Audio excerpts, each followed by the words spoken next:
Okay, I guess we're live. Hopefully you guys enjoyed the main segment. This is a little bit of the discount simply because I don't have the opportunity to record. Make sure that I edit it properly. Although I kind of failed editing my video properly, given the fact that the last 3 minutes were a little bit disappointing. A little bit of dead air. Thank you, Cheesehead. I appreciate it. By the way, this is the most dumbest thing that I have to suffer in Romania, and I thought the European Union is going to fix it, but apparently not. Do you guys have daylight savings where you live? So daylight savings, the idea was back in the day when people were using candle oil, that I guess like people wanted to fight against the killing of whales to make said oil or whatever. And they decided, hey, you know what would be a good idea if we move the hour on the clock 1 hour later during the winter so that people go to sleep faster so they consume less oil. Now, there is no evidence that this works. It's just so annoying because all the clocks in my country move 1 hour later, which happened today. So right now it's supposed to be, I think, 9 p.m., but it's actually 8 p.m., right? It moved 1 hour previously. Sorry, not 1 hour later. So instead of being 9 p.m., it's now 8 p.m. And it doesn't sound like much, but when you have to go to work, it's so annoying when during the summer they move the hour forward. So you have to wake up at 5 a.m. instead of waking up at 6. It like completely messes with your schedule. And I felt like the European Union was going to put a stop to this, but no. So now, I remember like making a World of Warcraft guild, and I was playing with some people from all over the world, and there was this Saudi guy, and he didn't have that stuff in his country, and now that I'm telling him, it's like, look, the raids are at 8 p.m., but then the hour moves, and the raids started at, I believe it was 7 p.m., and he couldn't attend. It was very annoying. But anyway, right, so, it's like getting jet lag, but without the jet. One of the most annoying things. Okay, so apparently it's happening in Greece. Let's talk a little bit about the European Union. This is something that I find the most adorable situation ever. So, in Poland, there is a constitutional court which has decided that the Polish law has supremacy over European Union law, especially when it comes to the Constitution. Now, if you live in the United States, this is normal. I mean, the states, they're usually more powerful than the federal government. I know this is much to the displeasure of people like Joe Biden, but usually like states in the United States, they have a lot of autonomy. In the European Union, they don't want that. They want it to be more like the Supreme Soviet rather than the US model. So Ursula von Leyen is very upset, very angry that a court in Poland has decided that there are certain European commissions that are moving way past of what they're supposed to do. They're legislating in areas that is none of their business. They're extending their powers. And the only reason they're extending their powers is because no one is talking against them. And the extent of their powers is now coming into conflict with the Polish constitution. Now, what's interesting is, and I don't see Ursula von Leyen mentioning this, that exactly the same shit has happened in Germany a couple of years ago. Germany has ruled in one of their courts that German law triumphs over European Union law. And there was only crickets. No one complained. No one said anything. It's normal, right? Absolutely normal. Why not? But now they have a problem with Poland. Now I'm watching Polish elections and Polish politics a little bit more closer. And what I find hilarious is that they were actually going to get rid of this court. Because now Ursula von Leyen is giving them an ultimatum, like, defund the court. And they were going to do it anyway. Like, they were having a bigger legislative project and they wanted to remove the court. But now that the EU wants them to remove the court, now they love the court. Now every single Polish person is tying themselves like a hippie around the tree when it comes to this court. They absolutely love the court. They love the court so much, they love it more than the European Union flag. So, I think the EU is going to end up sucking cock. Because there is something in international law which has existed since the dawn of mankind and will probably exist after mankind is no longer here. This is a universal rule that you cannot deny. When it comes to international law, someone says something and the answer is always you and what fucking army. Every single time, no exception. Huh? So what army does Ursula von Leyen have in order to bully Poland? Probably the German army, huh? Do you think the Germans are going to invade Poland? That would be problematic, wouldn't it? But here's the funny thing. Out of all the people in the European Union, you want to fuck with the Polish? Like, you understand that the Polish decided to suck cock both from the Führer and from the communists rather than surrender. I mean, you have a nation that managed with 1,000 people to hold off an army of 30,000 strong. That's who the Polish are. Just so we can understand, alright? Like, these people are some of the most stubborn people in the entire European Union. They don't like authoritarianism. They don't appreciate it. So I'm really interested to see how this conflict is going to play out. I am willing to bet that the European Union is going to end up sucking cock. Honestly, the biggest threat to the European Union right now is the European Union itself. Like, they didn't have to do this. Like, they could have let Poland alone. Like, out of all the nations you want to bully, why can't you bully Romania? Like, bully a pushover. Don't bully Poland. Like, never throughout the course of human history has it been a good idea to bully Poland. I DM'd you a tweet where Elon BTFO'd the UN. Alright, let's see that, because that is something new. I haven't seen it this week.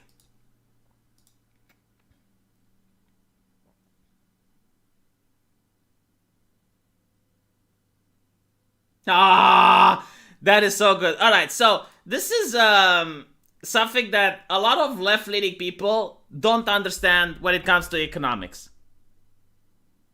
Okay? There is absolutely no way that left-leaning people understand economics when they talk about this shit. So there's so many problems with this. It's fucking unreal. First of all, they think that you can actually know how much 2% of 6 billion is. On a piece of paper, using math, you can. But here's the problem. When you estimate the value of someone like Elon Musk, when you look at how much money he's got 6 billion in stocks. If he were to start selling the stocks right now, like if he were to start selling the factories, if he were to start selling his intellectual property, if he were to start selling everything, the stocks would plummet. So imagine this way. It's like if you have an apartment building where every single house costs $30,000. There are such apartments in Romania, right? So let's say you have 10 apartments worth 30,000, that's 300,000. Now, if you want to sell them, you probably can't sell them overnight. So what you do is you lower the price a little bit. So let's say you sell one apartment with 29,000. Then the price of all the other goes down to 29. You sell another one with 28, the price goes down. It's literally the same thing. Like, the more he sells, the cheaper the rest of the things he has become, because the market fluctuates. It's not like math. They're variables. They're not constants. So if you were to sell Tesla to someone else, the stocks might fall because people are asking, like, why did he sell it? Is it good to buy it? Like, people are becoming skeptical. And then when someone else buys Tesla, maybe it's a guy that is a nobody and they don't trust him, like the investors don't trust the guy. So less companies are willing to do deals, and it's very complicated. The economy isn't like, okay, he's got 6 billions, he can sell the... No, he can't. He probably has far less. But anyway, right. That's one of the things. The second thing is that you could solve world hunger. How the fuck can you solve world hunger? The reason you have world hunger in nations like Africa is because of the tsetse fly. The tsetse fly makes it very difficult to have animal husbandry.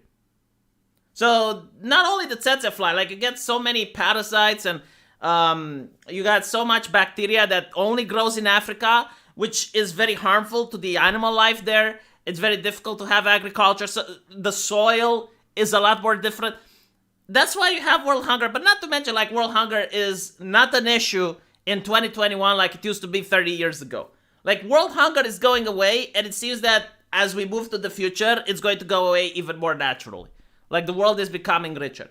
Unless you're some backwater village, or you happen to be in the midst of a country that's under civil war, then you have world hunger. But, like, even let's say $6 billion, all right?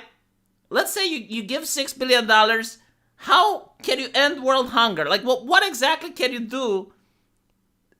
You can take some food from Europe and transport it all the way to some villages in Africa or in places where there is civil war, but you can only feed those people once, right? Or twice or three times until the money runs out. You haven't ended world hunger. This is just the most dumb shit ever. Imagine a nation where you have civil war, right? The reason there is world hunger is because no one can plant shit because everyone is firing guns. So, do you talk with the guerrillas and the terrorists to allow you to pass to feed people? Obviously, they're going to steal your food. This is such a low IQ take from the UN. It's propaganda for the left. All right, you can't just throw money at every single problem. There are problems that are far more complex. But anyway, so Elon Musk says if WFP can describe on this Twitter exactly how 6 billion will solve world hunger, I will sell Tesla stocks right now. But it must be open source accounting so the public sees precisely how the money is spent. Like, look at this. This is such a dumb thing. If one man has a net worth of 200 billion, he can give 1 billion to every person on this planet and still have 193 billion left. This is the left. This is the left. But even if, like, this would work, like, let's say this would work through Marxist magic, like through the magic of Karl Marx, you could have 200 billion and give $1 billion to every person on earth. Printing money or giving money away doesn't change the amount of resources, you morons. Like, if it's a village that doesn't even have access to clean water, you can give them $1 billion. There's nothing they can do with it. It's not going to magically create water. It's not going to magically get those guerrillas or those freedom fighters away from their village. Not to mention you would cause inflation. Like, think about it this way. If you had $1 million and you're a bricklayer, okay? You lay bricks for a living. And someone gives you $1 billion. Would you go out the next day to lay bricks for, I don't know, $2,000? Are you that stupid? No, of course not. You're going to raise your price. You'll say, yeah, I can still build houses, but you need to pay me $200,000 per day. Like, if you were to give money, like $1 billion to every single person, no one would go to work. Everyone would stay home until you have shortages, until, like, because no one is working, so now you have shortages, now you have problems. And then when people go to work, they're going to ask for like 200,000, 300,000.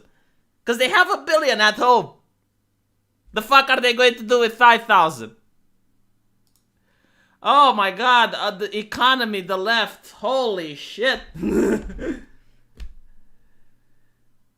Math is 95.3 correct. No, that's not how math works. Like, math needs to be exact. That's what my university professor was screaming at me when I was calculating baby formula.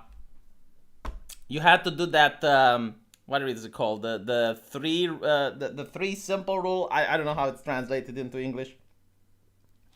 But it's basically like, if this formula, like, if you need to give this amount of grams for one kid, how many grams, no, if you need to give this amount of grams to 5 kids, how many grams do you need to feed one kid or some shit like that? Whatever. China's climate footprint is a shell nut. Oh, I talked about China. But the thing with China is that, yes, every country on Earth right now is trying to go to zero emissions. So what they're doing is that they're, like the companies, if I'm a car manufacturer, I can stay in Europe and I have to pay taxes for carbon and I have to pay more for the gas. And there's so much regulations when it comes to hiring workers, that you have to treat them well and pay them a fair share. Why can't I just move my factory to China? I can pollute there as much as I want. I can probably have access to the cheapest labor on earth. And then I build the cars in China and I sell them back to Europe. Problem solved, right? So that's why China has such an amazing pollution. Convince me why we shouldn't replace politicians with a lottery-based democracy. Well, it's kind of funny because when Trump got elected, everyone was like, oh my God, like he's not presidential. Like he doesn't know how to be a president. And I was like, isn't that the fucking point? Isn't that the point of a democracy, so that anyone can become a president?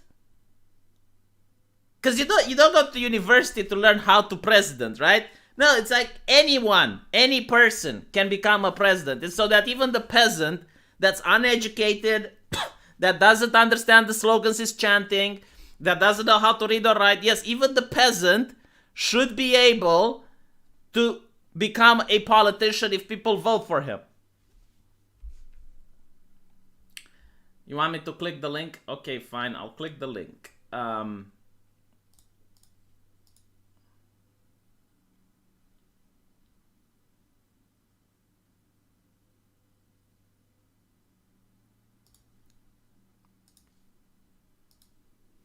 Israeli nukes, and you have USA, Europe, UN.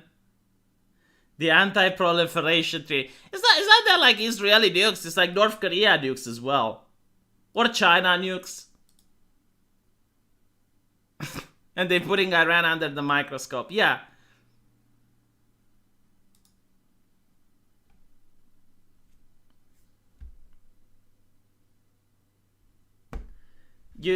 I would trust a billionaire more than a waitress. I don't judge people like that based on their income.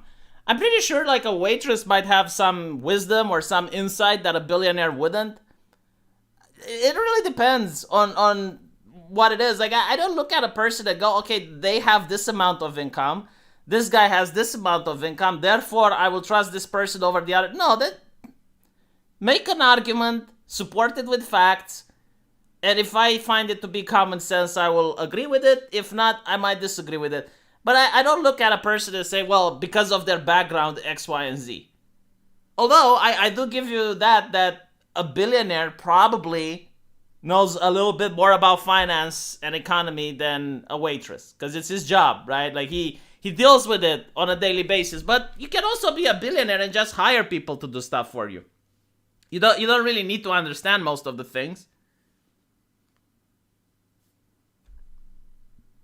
Anyway, Halloween is coming, and there is now an American tradition on Halloween to be a moral busybody. It is a great opportunity on Halloween to be a moral busybody, a pillar of the community, to impose your will upon other people. And this is exactly what a university has done. The University of Washington is now posting costumes that people are and aren't allowed to wear on Halloween. So, they don't understand human rights to the point where they casually piss on them. They probably don't even know that they're pissing on a human right here. It's the right of freedom of expression. You have the right to dress however the fuck you want. I mean, there are a couple of caveats, okay? Like, you can't make a shirt where you have people sucking each other and you go in front of a schoolyard, right? Like, there's like 7, I think, exceptions that the Supreme Court of the United States have set when it comes to free speech. And fine. I think I'm okay with them because most people can recognize them right away. They know what they are. It kind of makes sense on why they are what they are. But none of them applies here. So let's see what you can dress as. I mean, this is very interesting. So, most folks do not pick out the costume with the intention of being racist or transphobic. But regardless of intentions, right? So, racism is not an intention anymore. It's a self-existing thing. It's like a spirit. And it doesn't matter what you care or not, it exists. because the university professors have deemed it exists. Like the white university professors are going to teach minorities that they're being oppressed. In fact, this is actually the cornerstone of critical race theory. They actually say, like Herbert Marcuse in his book points out, that capitalism, because of his consumerism, because of the commercials on TV, it creates a culture where minorities are being oppressed, but they don't know about it. So it's part for the critical theorist to wake these people up to the oppression, which is what the word woke actually means. It's at the cornerstone of their philosophy. It is one of the most dumbest things ever. Imagine going into a death camp in Nazi Germany and tell the Jewish person, it's like, hey, did you think about it, that maybe you're oppressed? And he goes around like, what are you talking about? Like, I'm not being oppressed, I'm having fun. No, look around you. Do you see any Nazis in the camp here working with you? Oh my God, I think you're right. You know, imagine going back in time in the United States when they had slavery, and you go on a plantation and you have to tell black people that they're being oppressed. Like, this is the most dumbest thing. Go to a medieval peasant in Europe and tell him, hey, like, do you not think the nobility is oppressing you? So you really need to have a nation that has very little oppression in order to justify, like, no, we need to teach people that they're actually being oppressed. It's like, fuck me. So anyway, right, this Halloween, let's be conscientious huskies. Conscientious huskies, my fucking God. The cringe. When are these people going to grow up? How can you get a diploma and still talk like a child? Well, actually, I don't think that they talk like a child. I think they're infantilizing the students is what they're doing. They're treating the students with disrespect, and the students love it. If in Romania you treat students like this, they would just give you the stink eye. You would lose respect. No university professor ever in Romania would say, let's be conscientious huskies. Under no circumstance, I don't care. Like, it shouldn't exist. Maybe this is how they speak on that university, like maybe they have a pet name or something. No, under no circumstance. There is no possibility that in my country, a university would talk to grown-ass adults and call them huskies. No. Like, the students would complain. Okay, here is a list of costumes to avoid unless they connect with your experience or identity. How the fuck can you prove that it connects with the experience or identity? So you're not allowed to be an Egyptian person. Unless you're from Egypt, I guess. Okay, whatever. You're not allowed to be a Mexican person. Day of the Dead is banned. Again, these are not Egyptians and Mexicans that are complaining about this. These are the university professors that are telling you. So they're telling two things. They're telling Mexican people that anyone who wears a sombrero is actually oppressing the Mexican. And it's telling white people that if they're wearing a sombrero, they're being oppressed. So let me show you something, all right?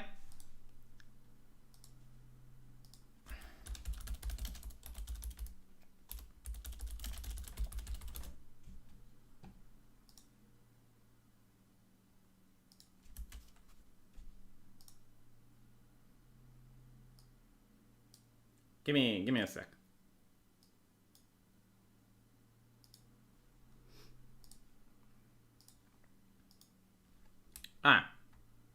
This right here is Romanian traditional attire. For women. There's another one for men. But why the heavenly fuck would I be offended if I see someone at Halloween wearing it?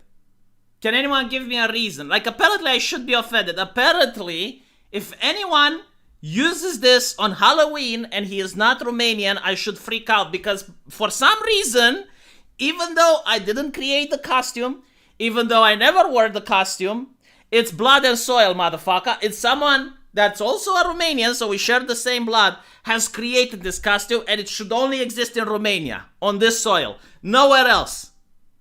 How the fuck does this make sense? And when I say that wokeism is Nazism mixed with communism, I'm not making any joke.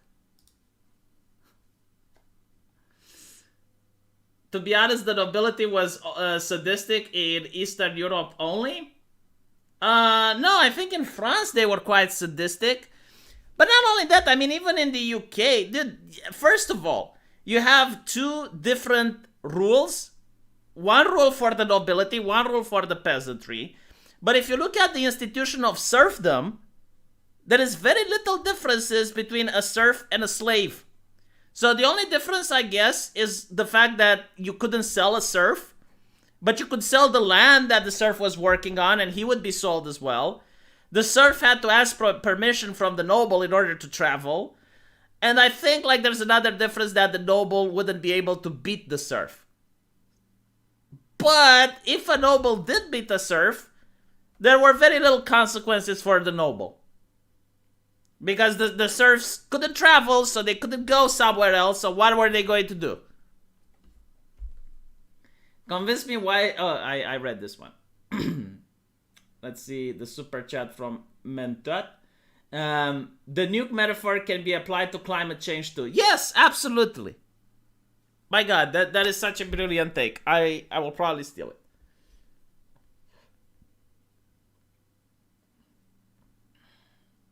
At least the nobility was honest about what they are. Yeah, I mean, the nobility didn't pretend to be oppressed.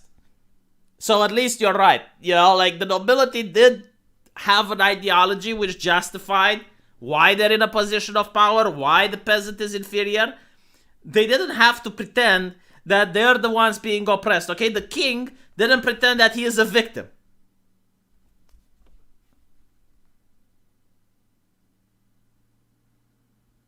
What's wrong about not calling modern wokies Bolsheviks? I don't think they would care. Beating serfs makes for low productivity unless the serf is unproductive. Well, I think like it was the same with slaves in America. I don't know much about the history of slavery, but I don't imagine they would have people beating slaves. Like from what I understand, someone actually did the math, and one slave in the US would cost as much as a Ferrari today. So they were incredibly expensive. So I don't think, even if you remove the humanity aspect, even if you're just thinking from a pragmatic point of view, I don't think anyone would want to quote unquote damage when it's such an expensive. It is very difficult for me from modern time to try to channel my thoughts on how it would be to exist during those days, because it's awful. But I don't think like anyone would have an interest into beating slaves, considering that they were being purchased to be productive. So it's the same with the serfs, right? Here in Europe, no one would probably beat a serf just because they're sadistic and they enjoy it.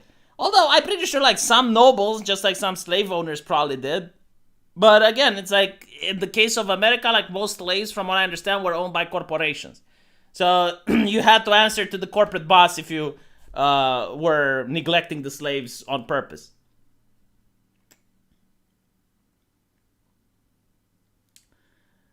Modern slaves pay more taxes than the old slaves. Yeah, but hey, you know what? You got freedom. You got freedom of traveling. Speaking of taxation, what I found very fascinating, and someone who studies history told me about this, the Ottoman Empire would tax the people 15%.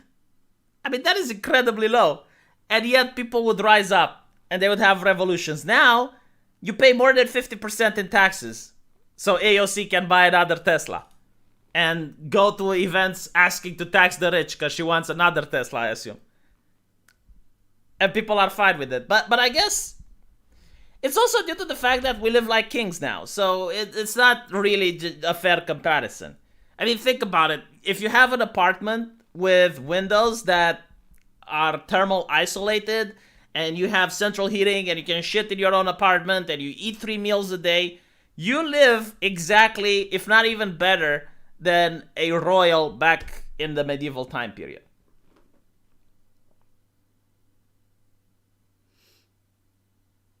Anyway.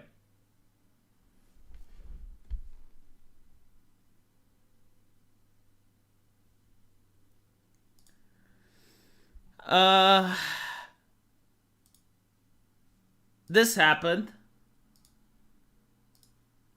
So there is a political race in Virginia right now, and the Republican candidate is a man called Youngkin.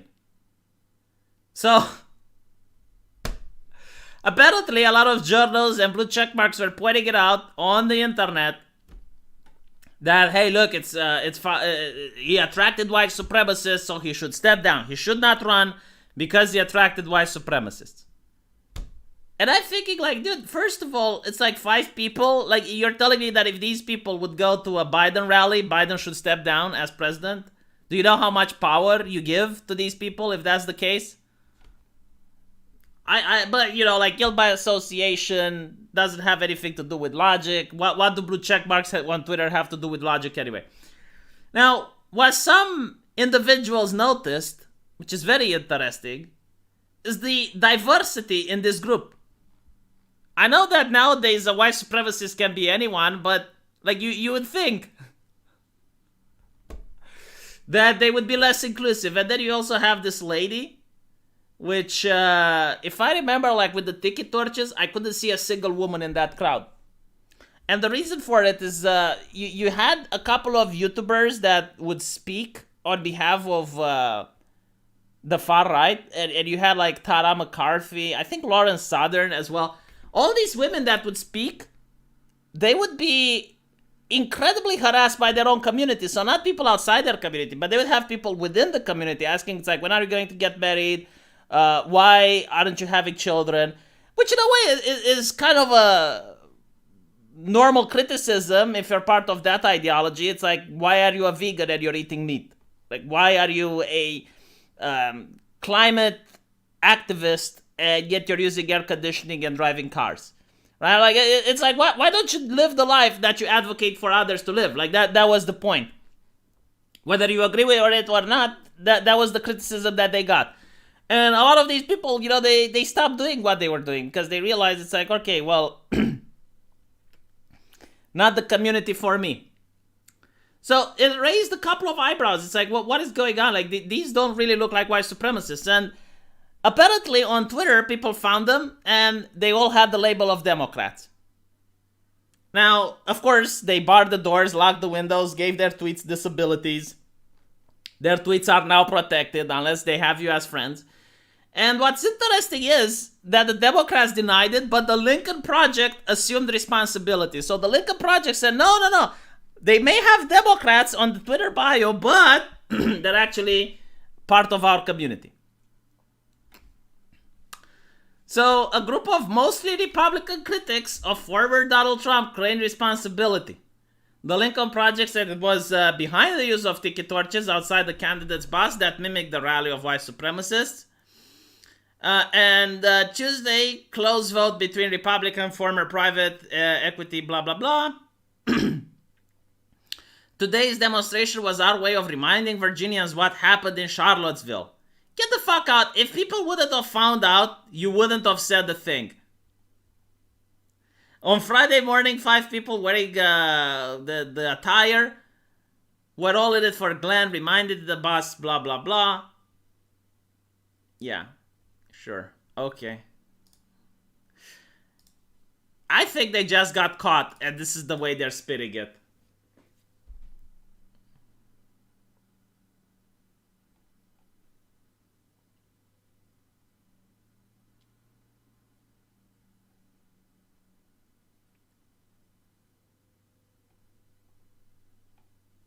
The serfs could go to town and the town could hide them. After 1 year and 1 day, they would be free men. I don't know how often that happened, to be honest. And I don't think it works like that. Maybe it was like in some part of the world, in some country, but usually in a medieval society, like I can still go in Romania right now. And there are some places which are more medieval. And I'm saying medieval is because the culture is pretty much the same. Like places in the mountains especially, where they had very little access to civilization. Like they still use wood in order to heat their housing and whatnot. And a lot of traditions remain. So if you go into a backwater village like that, they will ask you like, who are you from? In other words, like, who do you belong to? Like, who's your father? Right? They want to know who are you connected to? Like, why are you in their village? Like, under whose family are you getting protection or something like that? So I assume, like in a medieval society, it was pretty much like that. The communities knew each other a lot, and when they saw someone new, they would be like, okay, who is this guy? And secondly, okay, you're a serf, right? So you become a free person, but then what? Like, you have no money, you have no land to work. Like, how are you going to feed yourself? Because it's not like today you could just get a job at Tesco's. Like, usually you had to be a kid, get apprenticeship in a guild, and learn the trade if you wanted to have a job. So you couldn't just, okay, you're a free person, but again, now what? How are you going to manage to make a living? Just DM'd on Twitter a link to a funny story about a Syrian refugee in Turkey. Bananas and deportation. Okay, let's see.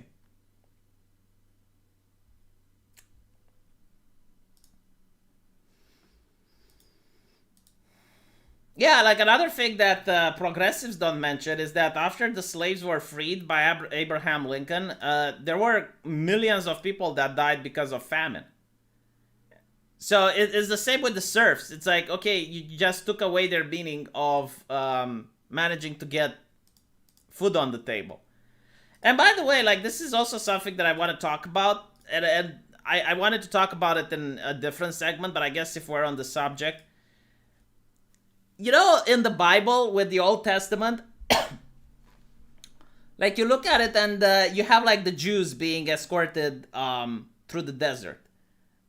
And what's interesting, like, I only now appreciate just how well the story is written, because when you read it the first time, you think, wow, God is such a dick. Why is he getting these people to go through the desert so much? But now that I read the story again, you realize that those people had the slave mentality. And what I mean by that is that every single time there was harshness. Like, no matter what they would encounter, their first go-to thing, like the first suggestion that they had, let's go back to Egypt, because at least the Pharaoh took care of us. Right? Like, let's go back to Egypt because at least we were fed and we were offered clothes. Every single goddamn time they had any difficulty in the desert, that was their go-to thing. It's like, let's go back to Egypt. Now, what's also fascinating is that I think they went through the desert in order to harden them, to give them actual problems, actual issues, in order to start learning how to fend for themselves. Because they had to take the land of milk and honey, so they had to fight for it. They had to become strong people. They couldn't just be with the slave mentality, like, let's get someone else to do shit for us. So I think like the building of the cow thing is basically like them rejecting rules and rejecting the laws that they were set. Because again, like, they wanted to do everything they wanted. So it's pretty much like anarchy. And when Moses comes back from the mountain, like, he notices, okay, well, they fucked up. That's why they fucked up, because now, like, it's a rejection of everything that they were taught in order to survive and be independent. And they had to go through the desert for another generation so that their children, which didn't experience slavery, actually managed to be in the condition to take care of themselves. And don't expect the Pharaoh to give shit for them, because they never experienced how that is like. And in a way, it's a more interesting story than if they would have just gotten away from the Pharaoh and went right into the land of milk and honey. Because I think if that's the case, EFAP would have made an entire episode saying how unrealistic the story was and how badly written it was. Now, I don't care if you believe in the Bible or not. And I'm sure, like, some people go, oh, it's false, it doesn't have archaeology. Motherfucker, someone wrote that, okay? Like, someone, even if you're an atheist, someone, how many thousands of years before, I think it's like, what, like, 3,000, 4,000 years before, right? Like, some person wrote that shit, wrote that story, and if you're an atheist and it didn't happen, you have to understand that person understood the psychology of the masses. With his intelligence from 4,000 years ago, understood how people act, understood, like, what happens if you take some people who have things provided for them and you force them into being free.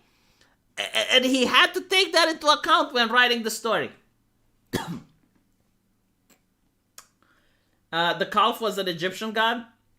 Yeah, but because they kept going back to the thing that existed. They kept going back to the previous state that they had to go away from in order to be able to get the land of milk and honey.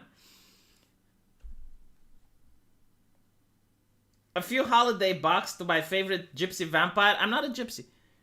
Just kidding, V. Thanks for your work. It's cool to get an Eastern European look at things. Thank you, I appreciate it. Freedom must be forced. Well, it's not that freedom must be forced, but it's like more like imagine if you live now in a first world nation, right? And you pay 60% of taxes for all the benefits that you have. But you're poor. And you take these people that are poor and you move them to a different nation where they only pay 10% of taxes.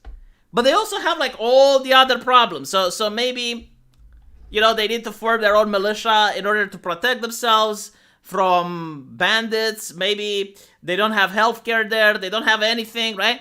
Let's say you take people from today from a first world nation that are being homeless, or they're being some of the most oppressed people in a first world nation. Like they're people who live in cubicles, people, right?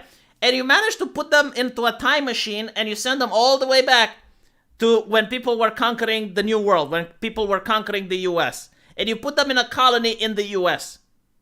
Now, you have made them freer and their lifestyle objectively might be better because they're not homeless anymore. They now can become respectable members of a community, but they will still have the mindset. It's like, oh, I want to go back. I want to go back to the time when blah, blah, blah. It's the mindset of having shit given to you. Yeah, the slavery as a state of mind thing.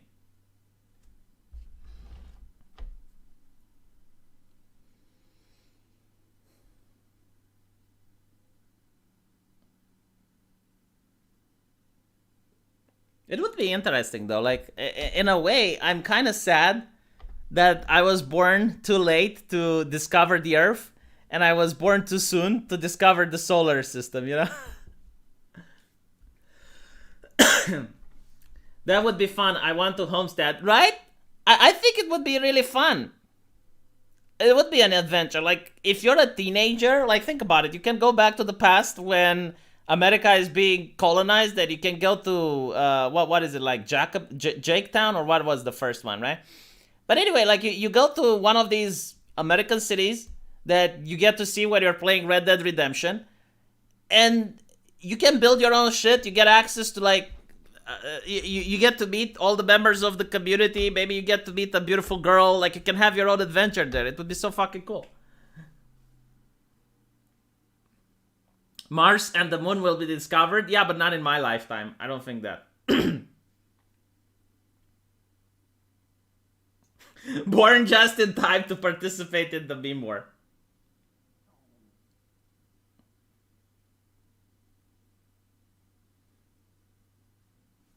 Anyway, let's go back to the things that people aren't allowed to dress as. So, you're not allowed to dress Egyptian, Mexican. You're not allowed to dress as a geisha. How many Japanese people at that university? And you know what? It doesn't even matter. Like, they don't care. There can be 0 Japanese people at the university. You're still not allowed to dress as a geisha. Romani, sometimes referred to using the slur. I don't get it. Why do they do this? By the way, fun fact about the gypsy community here in Romania. When I was at law school, they kept saying that I should use Roma rather than gypsy, right? Now, I was living at the time in a very diverse neighborhood, and I had gypsy friends, and I went to them and I started calling them Roma, and they asked me if I want to get punched, and I was like, why? Don't use that word. It's not our word. You call us gypsy. My mom calls me gypsy, my father calls me gypsy, I call myself a gypsy. Don't call me Roma. Now, he was dead serious about this shit. Now, what's interesting is that in Romania, they actually tried enforcing political correctness and tried to spark a little bit of animosity between the gypsy ethnicity and the Romanians. What ended up happening is that the gypsies don't like being treated as victims. Like, they're very patriarchal, they have a way of doing things, and they despise being treated as victims. So they didn't go along with it. But what I find, and this is very American, is like when you spell gypsy with a star, it's like you want to say gypsy, right? It's what you want to say. When I read it, in my mind, I read the word. Because it's what you communicate. So why do we have to be so fucking childish? What is this shit? Why do you do this? Only Americans do this crap. Because they decide like some words are bad, but at the same time, you still have to use those words regardless of how bad they are. There are circumstances, like this one, for example, where you have to use the fucking word. And then they pretend they're like children, saying something naughty, and mommy is listening. My fucking God, the culture of this is so cancerous. They used to do it with the word fuck. It's American, it's not woke. Like this is pure American thing. I don't think there is any other nation on earth that does it. Like, for example, in Romania, right? The word fuck.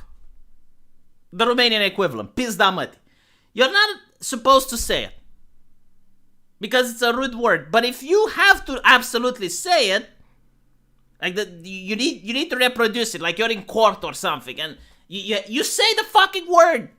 You don't censor it. You don't say the P word. You say it because you're a fucking adult, and people understand that you're saying it under a specific context, which makes it okay. Unreal, my God! Like this is getting my blood pressure to go. An indigenous person or a person of color, though it is okay to dress as a particular individual, for example, Obama or Snoop Dogg, as long as you do not try to embody their racial identity by doing blackface, brownface, wearing cultural garments or wigs representing black hair. Can I dress as Justin Trudeau doing blackface? Is that okay? Because it was okay for him. Why not for me? Do I need to be prime minister to do that? You can't dress as a ninja. Who makes these fucking rules? So I can't dress as a ninja, like you're talking like basic bitch ninja or like Naruto? It's Halloween, it's supposed to be scary. What if I dress like ISIS? Is that a ninja or not? Like South Park. A prison inmate. You're not allowed to dress as a prison inmate. Oh, fuck me. Mentally ill person in a psychiatric facility. What if I'm a mentally ill person on Twitter? What if I'm a mentally ill person on the chair of the fucking University of Washington? Is that okay? Transgender person. There's a difference between dressing as a trans person as a joke and dressing in drag. Oh, fuck off. Hula dancer, homeless person, fat suits, costumes that make fun. Oh my, no, seriously, just look, do yourself a favor, please.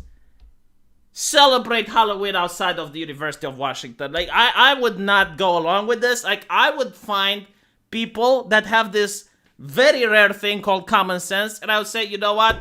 Let's celebrate it outside the campus. Like, let's go to a bar. Let's go somewhere. You know, like, you know what? I would not even partake into the celebration at this point. It's like, this is too cancerous. It feels like my mommy is there. Fuck these people.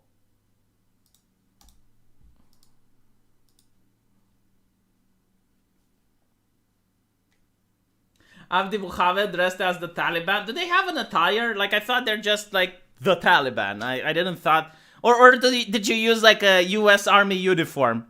And then you pretended to be that. A few holiday box. Oh, I read this. Sorry, my bad. No,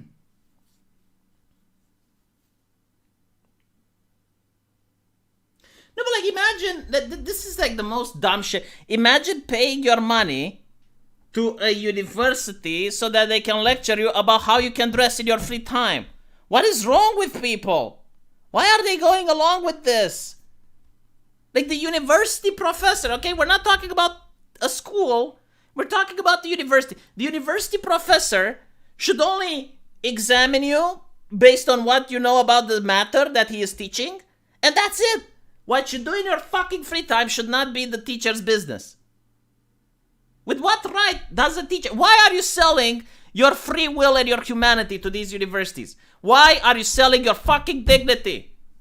I don't care if the university says something common sense. I don't care if the university tells you to eat 3 times a day.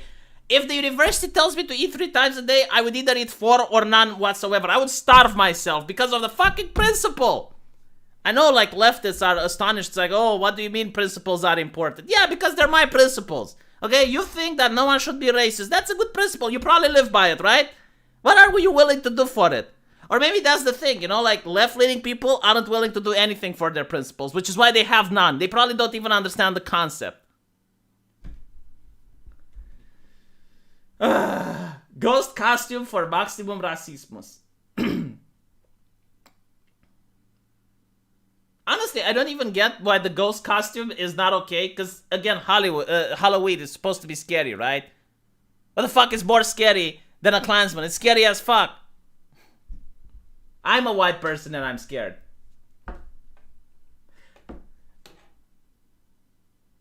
They're not smart, they're just brainwashed. You're not selling, you're paying. Yes, you're paying, that's the problem. You're paying, and you're not selling your dignity. You're paying your dignity, I guess. Being a contrarian is not the best principle to have, but I get what you mean. No, look, what I mean is that there are some people who have the right to tell you things. Okay, so my mother has the right, because she raised me as a kid, she has the right to tell me certain things. My friends have the right to tell me certain things because they know me as a person. My boss has the right to tell me certain things when I'm at the workplace. A university professor has no right whatsoever to tell me anything of what I do in my free time. It's none of his business. None whatsoever. He's not the boss of me. He has absolutely no... Look, the way I judge who has a right to tell you something and who doesn't is if you can tell them to fuck off and there's no consequences, right? So if some random twat tells me something, I can tell them to fuck off. But if my mother tells me something, I can't tell her to fuck off. Why? Because she's my mother. So if you can tell a person to fuck off, you shouldn't take advice from them.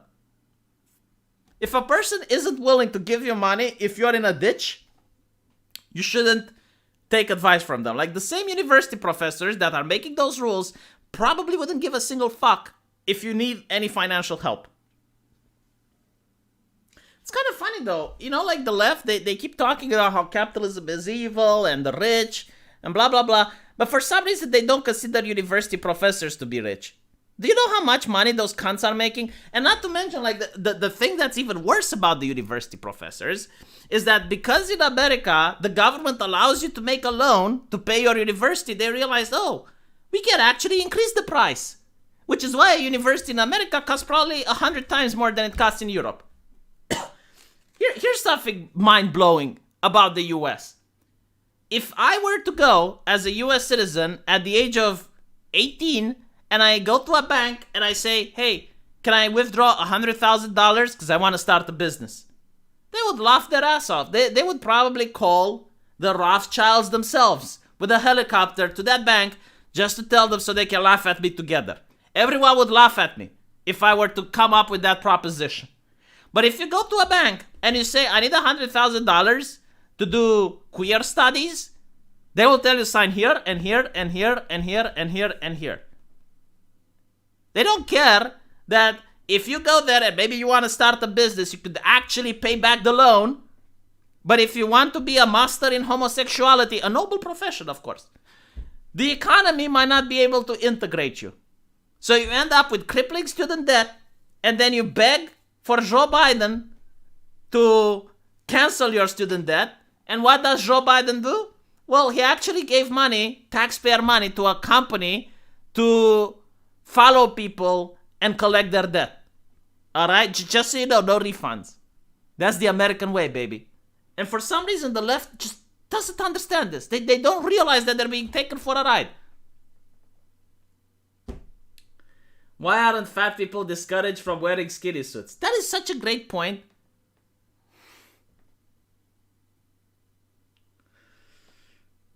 It won't last. Well, it can't last because there's a bubble. Like at one point, the bubble will burst. It's like a housing bubble. It's the same thing with the university bubble.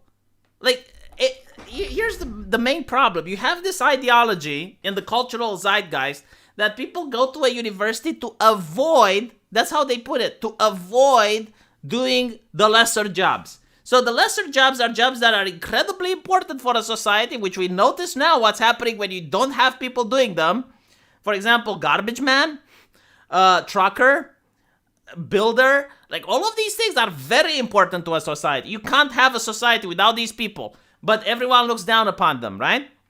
Everyone wants to do a university. So now you have an overwhelming number of people that are educated and they don't want to do the jobs no one wants, but the economy can't integrate them.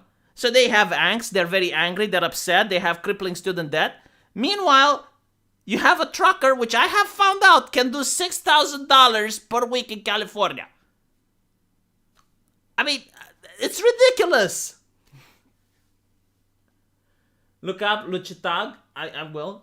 Hi V, long time watcher here. How did the COVID rules in your country, and are you vaxxed? Why or why not?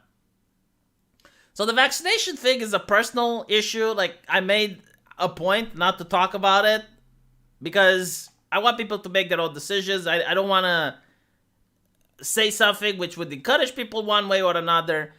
But the COVID rules in my country were actually bad in the beginning. Like, you had to show papers everywhere you went. But after that, we had no restrictions.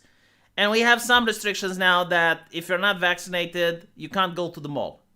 But in their infinite wisdom, the government also made it so that if you're not vaccinated, you can't go to pay your taxes. Which, I don't know why they did that. Like, they said that if it's a public institution with more than 30 people working there, you can't enter it unless you show the green card. And I'm thinking, like, motherfucker, okay, so people can't pay their taxes. Let's say there's a murder and you have a witness to the murder, but he doesn't have the green card. How are you going to call him to trial? And the police is actually saying that they're breaking the law right now whenever they take someone to prison and he's not vaccinated. Because there's really no possibility to take the person and force him. So like, what can they do, right? So the police has just said they're breaking the law and they're willing to suffer the consequences. Why? Because they probably know that this is unconstitutional. It's a complete shit show, complete madness, complete ridiculousness.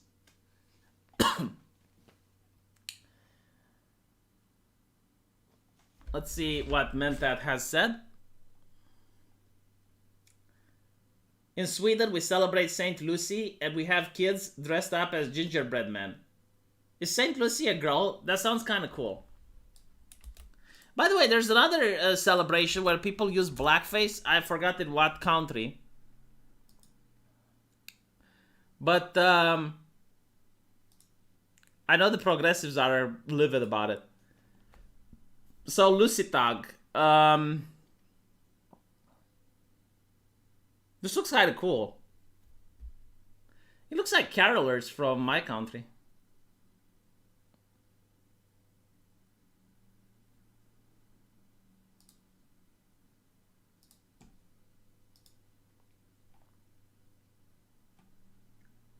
Thank you, Sarah.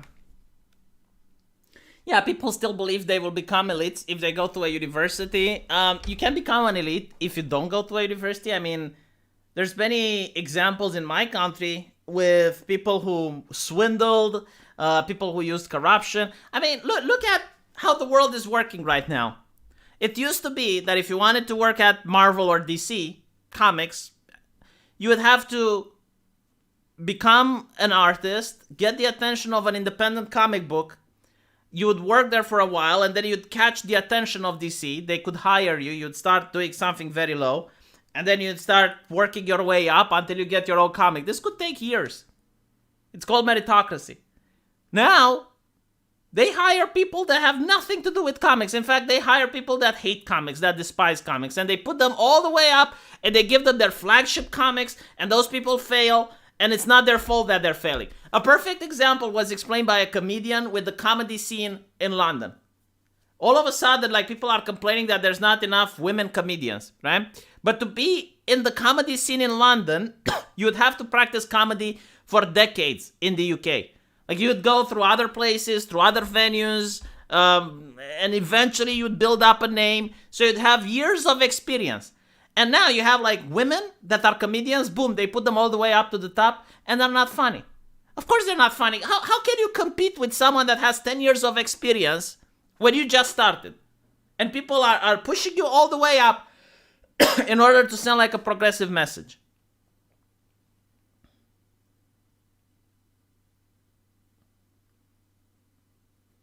What, like a virgin sacrifice cult? I don't think it look, dude, it doesn't look like the KKK. Come on. They have no hoods. Let me look at how the KKK looks like. Because again, maybe as a Romanian, I don't know. It looks nothing like the KKK. Come on. Okay, so they're literally looking like ghosts. Okay, like they have the hoods, they got like the logo and shit. How is this? Like, not everything that looks white is the KKK.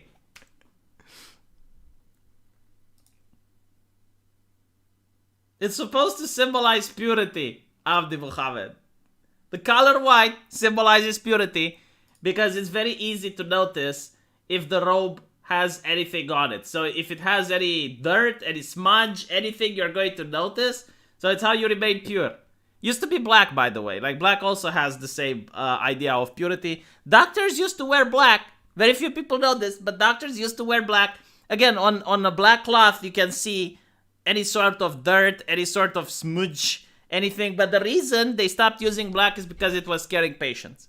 Psychologically, I mean, like being surrounded by an army of people wearing black, it looked like they're the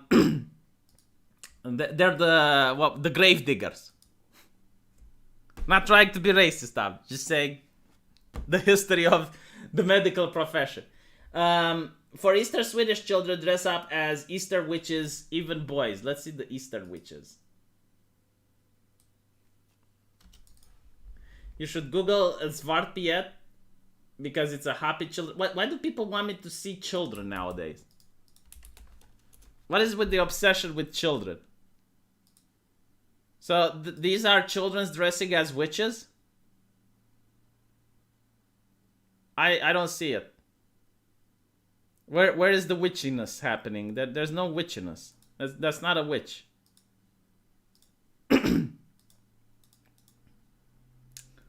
Let's see, it's Vartepiet.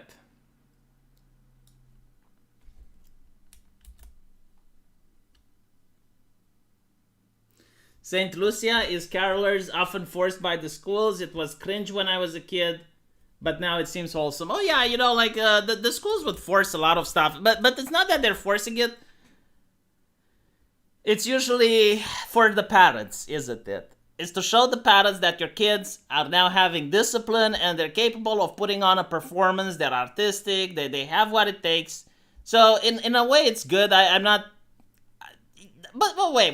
School itself is being forced, right? Like you have to go to school. How many kids would go to school if given a choice? So no, I disagree. You know, yes, it is forced, but the entire school curriculum is forced. I'm not against the schools making kids have a play at the end of the year or whatever. So Svartpiet is the companion of Saint Nicholas in the folklore of the Low Countries. Yeah, I remember, like, the progressives freak out about this every single year.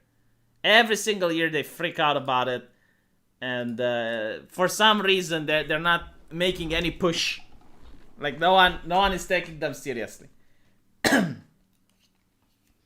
I'm telling you how people should take the progressives. Let me see if I can find the best representation on how people should treat moral busybodies. Not just progressives, like any type of moral busybodies. But because we live in 2021, I think when you think of a moral busybody, you think of a very left-leaning individual. So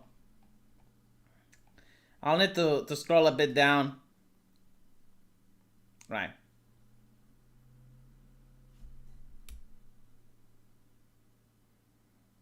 Let me just snip this a little bit.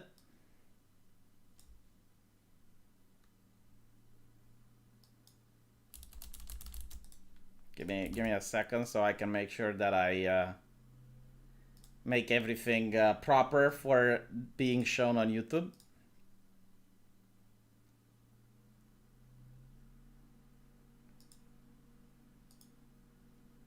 All right, we're almost there. Dead air. I should actually make a meme out of this, but I don't know if YouTube would allow it. You know what? I'll probably make a meme on it. Why not? So, you got some people, and they're talking. It's like, and boop, boop, boop, like the waifus appear. Because this is what they're interested in, right? Like, you got a group of people, a community, and this is their interest. This is what they want to do. They're not hurting anyone. It's a closed circle. Like, you don't have to be part of it. And then you have the moral busybody. Those designs are problematic and unrealistic. So you have, like, one of the people from the group, like, okay. Yeah. And then they go back, like, and they keep talking. This is the way you should treat progressives. This is the way. Honestly. Every single time. This is exactly how you need to treat them. In every hobby, in every walk of life, everywhere. Form your own group of friends, and when they give you a criticism, you give like, yeah, okay. And then you fucking ignore them.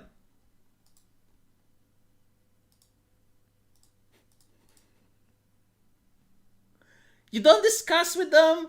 You don't talk with them. You don't disagree with them. You're like, yeah, sure. That's it. That's all you need to do.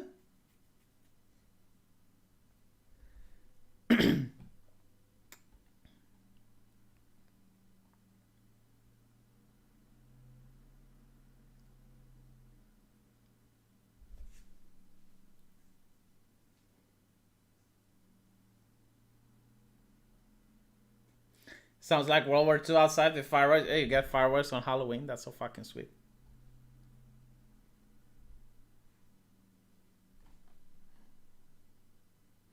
So let me show you something else. Just so you can understand why people are calling these people moral busybodies, right? Look at this nonsense. A PhD, allegedly, because we don't know. But I assume they are, right? Like if they put this on Twitter bio, they must be. The real problem here is that they're just plain disgusting. It's literally body horror. Sir, what the fuck do you follow me then? I literally look like that. You don't look like an anime character, you're a real person. If you're calling large breasts body horror, I hate to let you know that's pretty common among real people. And I have to say, like, maybe it's because I'm from Eastern Europe and, you know, women look like anime characters here. But the idea of a small, petite woman with big tits is insanely common in my country. Obesity, at least in my country, is not an issue. Like women, they are, when you go out clubbing, when you go to the university, you will see many Romanian women that are like Uzaki-chan. They're very thin, athletic, and they have big tits. Like, it's a body type. It exists in the world.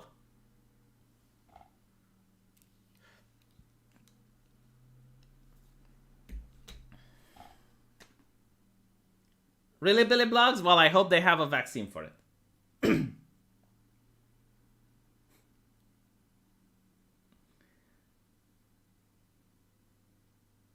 But it's just like, it blows your brain when you listen to their criticisms and their complaints. And it's like, oh my god. My worst take is like, oh, ouch her back. Ouch her back. Oh, she's got big breasts. Ouch her back.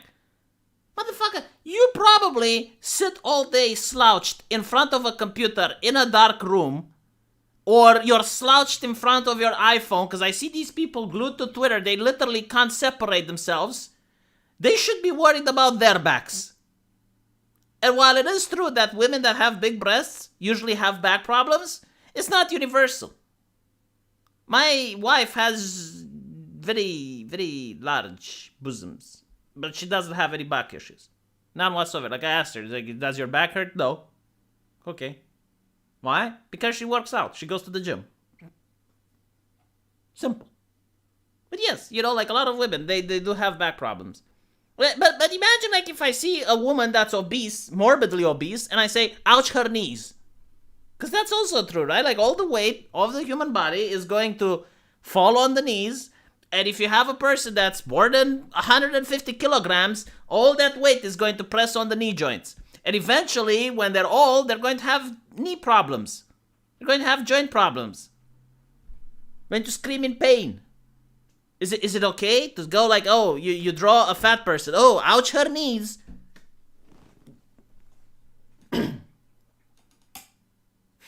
Yeah, instead of ouch her back, more like woof her back. Exactly. Is a tits peasant while I'm an asking debate.